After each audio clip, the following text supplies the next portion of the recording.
नमस्कार। इससे पहले वाली वीडियो में हमने पीसीआर देखा था, उसके कंपोजिशन देखे थे और फाइटो हार्मोन्स के क्लासिफिकेशन देखे थे। आज हम सबसे पहले पीसीआर ऑक्सिन पढ़ते हैं। फोटो पीरियोडिज्म को सबसे पहले देखा था चार्ल्स डार्विन और फ्रांसिस डार्विन ने। फ्रांसिस डार्विन जो है चार्ल्स डार्विन का बेटा था। ऑक्सिन की जो डिस्कवरी है वो फोटो पीरियोडिज्म पे ही डिपेंड है।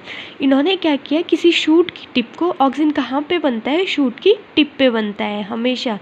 इन्होंने किसी शूट की टिप को यूनिडायरेक्शनल मतलब एक साइड से लाइट दी, तो क्या हुआ, दूसरे में ऑक्सिन बना, शूट की टिप पे ऑक्सिन बना, फिर वो क्या हुआ, ट्रांसपोर्ट हुआ किस साइड को, जिस तरफ लाइट नहीं पड़ रही थी उस तरफ को क्या हो गया, ये नीचे की ओर, ये देख रहे हो आप, नीचे की ओर ट्रांसपोर्ट हो गया। उन्होंने कुछ टाइम के बाद देखा कि इस शूट टिप में क्या हो गई, बेंडिंग हो गई। इसे उन्होंने क्या कहा, फोटो पीरियोडिज्म कहा। ये देखिए, ये सनलाइट दी, उसके बाद क्या हुआ, ऑक्सिन बना और वो इस तरफ को आने लग गया, यहाँ टिप पे बना, फिर जिस तरफ लाइट थी, इस साइड लाइट दी हुई थी इस साइड से, लेकिन ऑक्सिन कहाँ को ट्रांसपोर्ट हुआ, जहाँ डार्क साइड थी। उसके बाद कुछ टाइम के बाद इसमें क्या हो गया, इस शूट टिप पे बेंडिंग हो गई। देखिए यही लिखा हुआ है कि लाइट टिप ऑफ कोलियोप्टाइल, मतलब कोलियोप्टाइल की टिप पे लाइट दी, ऑक्सिन का सिंथेसिस हुआ, ऑक्सिन ट्रांसपोर्ट हुआ, ट्रांसपोर्ट हो रहा है ना, ये जहाँ बन रहा है उसके अपोजिट, फिर ग्रोथ हुआ डिफरेंशियल, और ये क्या दिखाई देने लगी हमें, यहाँ पे बेंडिंग दिखाई देने लगी। अगर टिप नहीं होगी तो ऑक्सिन भी नहीं बनेगा, मतलब ऑक्सिन हमेशा कहाँ बनता है, टिप पे बनता है। देखिए लाइट दी, ऑक्सिन दी किसी शूट, लाइट दी किसी शूट को, तो उसमें क्या बन गया, ऑक्सिन फॉर्मेशन होने लग गया। अगर हम उस शूट की टिप को काट दें तो क्या होगा, बेंडिंग नहीं होगी, मतलब वहाँ पे ऑक्सिन नहीं बना। अगर बेंडिंग होती तो क्या होता, सेम ऐसा होता है कि ये टिप पे बनने के बाद नीचे की ओर डार्क साइड की ओर ट्रांसपोर्ट हो जाता, लेकिन ऐसा कुछ नहीं हुआ। इसका मतलब टिप कटने के बाद ऑक्सिन नहीं बनी। अब इसकी डिस्कवरी की थी F.W. वेंट ने, और इन्होंने ऑक्सिन नाम दिया था। किसमें इन्होंने डिस्कवर किया था, ओट की कोलियोप्टाइल पे। सबसे पहले इसे ह्यूमन यूरिन से आइसोलेट किया गया, और इसका प्रिकर्सर है ट्रिप्टोफेन या फिर जिंक। ये हमें मिलता है रूट या शूट की अपेक्स पे। इसके दो टाइप है, पहला है नेचुरल। नेचुरल जो है वो हम कहाँ से आइसोलेट कर सकते हैं, प्लांट से आइसोलेट कर सकते हैं। ये है इंडोल एसिटिक एसिड और इंडोल ब्यूटायरिक एसिड। दूसरा है आर्टिफिशियल। आर्टिफिशियल को हम आर्टिफिशियली बनाते हैं, और ये है 2,4-D, 2,4 डाइक्लोरोफिनॉक्सी एसिटिक एसिड, या 2,4,5-T, 2,4,5 ट्राइक्लोरोफिनॉक्सी।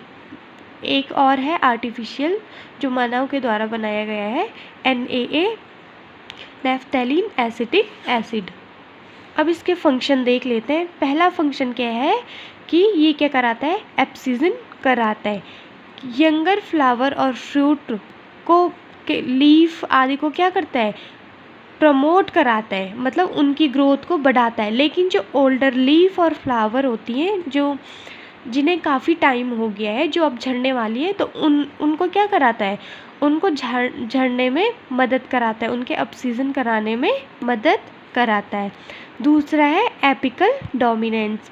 ये क्या होता है, ये हमेशा टिप पे बनेगा, एपिकल पे बनेगा। इसीलिए अगर देखो यहाँ पे ऑक्सिन बन रहा है, तो जब तक ऑक्सिन ऊपर बन रहा है तब तक ये लेटरल बर्ड्स, जो ये साइड वाली बर्ड्स हैं, वो ग्रो नहीं कर सकती हैं। ऑक्सिन क्या कर देता है कि लेटरल बर्ड की ग्रोथ को रोक देता है। इसीलिए आपने कभी देखा होगा, जैसे माली होते हैं तो वो ये ऊपर की बर्ड्स काट देते हैं, जिससे पौधा क्या होता है, साइड से बढ़ना शुरू कर देता है। जब तक यहाँ पे टिप पे ऑक्सिन बनता रहेगा तब तक लेटरल बर्ड की, मतलब ये साइड वाली बर्ड्स की ग्रोथ नहीं हो सकती है। इसके अतिरिक्त ये क्या करता है, सेल डिवीज़न और जाइलम डिफरेंशिएशन का कार्य करता है। मतलब सेल के किस में, इनलार्जमेंट में, उसकी लेंथ, साइज़ आदि बढ़ाने में क्या करता है, मदद करता है। इसके यूजेस देखो, रूटिंग है, रूट को बनाने में हम इसका यूज़ कर सकते हैं। फ्लावरिंग है, फ्लावर को बढ़ाने में इंक्रीज इसकी हेल्प ले सकते हैं। ये होता है पाइनएप्पल में, फ्लावरिंग बढ़ाने के लिए इसका उपयोग किया जाता है। Parthenocarpy, seedless fruit formation. Parthenocarpy किसे कहते हैं? जब बिना फर्टिलाइजेशन के ही फ्रूट बन जाए तो उसे क्या कहा जाता है? पार्थेनोकार्पी। इसका किस में इसका यूज़ होता है? बनाना में, ग्रेप्स में और टमाटर में।